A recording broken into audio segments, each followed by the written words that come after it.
Hello అండి. Welcome to Sydney రుచులు. మా రీసెంట్ ఇండియా ట్రిప్‌లో మేము హైదరాబాద్‌లో ట్రై చేద్దాం అనుకున్న టాప్ 3 రెస్టారెంట్స్‌లో బీసీబీసీ ఒకటండి. సో, వీళ్ళ లేటెస్ట్ బ్రాంచ్ జూబ్లీస్‌కి అయితే వెళ్ళాము. చాలా బాగుంది. న్యూ ఇంటీరియర్ సెటప్ అంతా స్పేషియస్‌గా బాగుంది.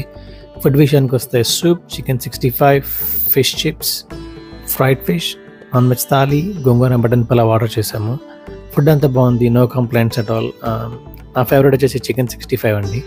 ఇంకా స్టాఫ్ విషయానికొస్తే మాకు సర్వ్ చేసిన స్టాఫ్‌లో నార్త్ ఇండియన్స్ ఉన్నారు. కొంచెం వాళ్ళకి తెలుగు రాదు, అంత కాన్ఫిడెంట్‌గా లేరు, ఫుడ్ రికమెండ్ చేయలేకపోతున్నారు, ఏ ఫుడ్ ఎలా ఉంటుందో చెప్పలేకపోతున్నారు. కొంచెం నాకు మన తెలుగు వాళ్ళు ఉంటే బాగుండు అనిపించింది. సో రమ్య గారు మన తెలుగు వాళ్ళకి కూడా అవకాశం ఇస్తారని కోరుకుంటున్నాను. ఆల్సో రమ్య గారిని కూడా కలవడం జరిగింది. రమ్య గారు వచ్చేసి మా విజయవాడ నుంచే ఒక మహిళా యువ పారిశ్రామికవేత్త. I'm very proud of her. Thank you Ramya garu, and all the best with your new business అండి. Thank you.